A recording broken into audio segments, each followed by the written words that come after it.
Today, we're going to talk about a story that's just, well, it's incredible. It's about two brothers who pulled off what might be the single greatest feat of artistry and athleticism ever caught on film.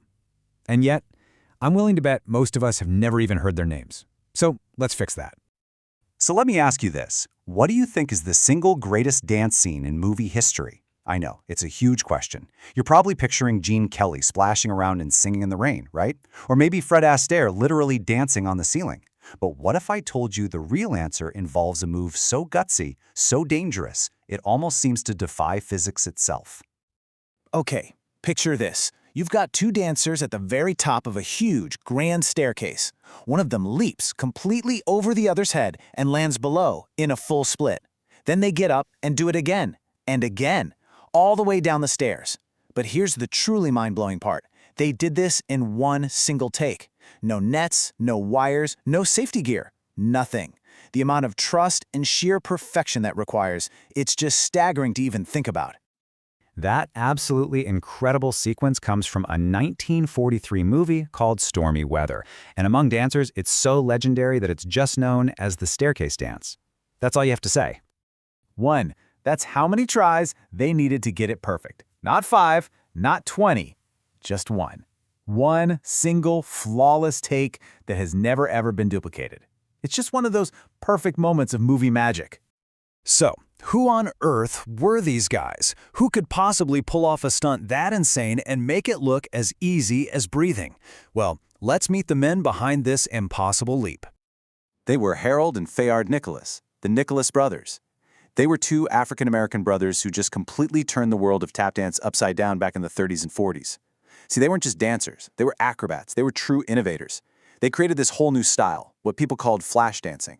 That was this wild mix of tap, ballet, and just raw athletic power that nobody had ever seen before. And hey, don't just take my word for it. The man that most people consider the undisputed king of Hollywood dance, Fred Astaire himself once said the Nicholas brothers were, quote, the greatest dancers in Hollywood history. I mean, think about that. When the person who is supposed to be your biggest competition calls you the best ever, that's a whole other level. And this is the real heart of their story. If they were that good, if they were that innovative, if they had the respect of legends like Fred Astaire, why aren't Harold and Fayard Nicholas household names, like Gene Kelly? Well, the answer pulls back the curtain on a really dark side of Hollywood's golden age. The reason they're not more famous had absolutely nothing to do with a lack of talent. No, it was because of a calculated, systemic practice that was designed to keep them and other black performers behind this kind of invisible wall. It was all done through something called the separable scene. Here's how it worked. Their incredible dance numbers were filmed like standalone music videos. They didn't have any lines, they didn't interact with the white movie stars, and this was done for a really cynical reason.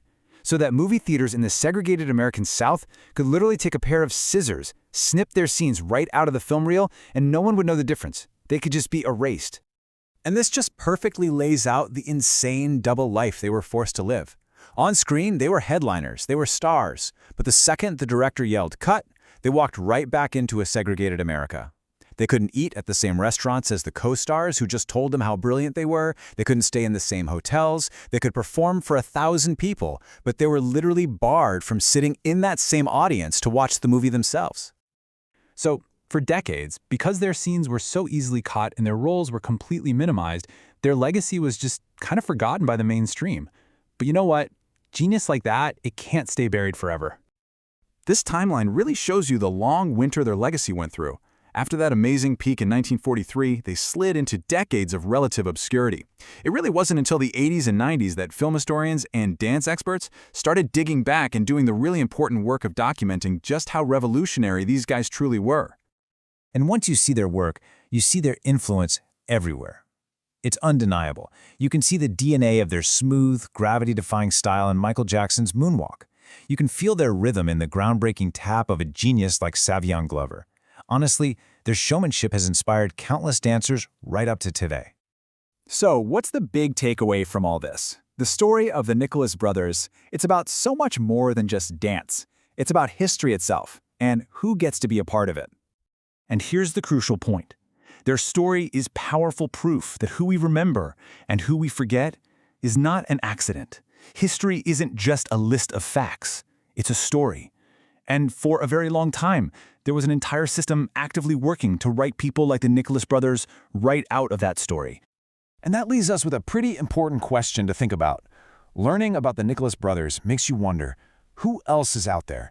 Whose incredible genius and amazing contributions have been left on the cutting room floor of history, just waiting for us to find them?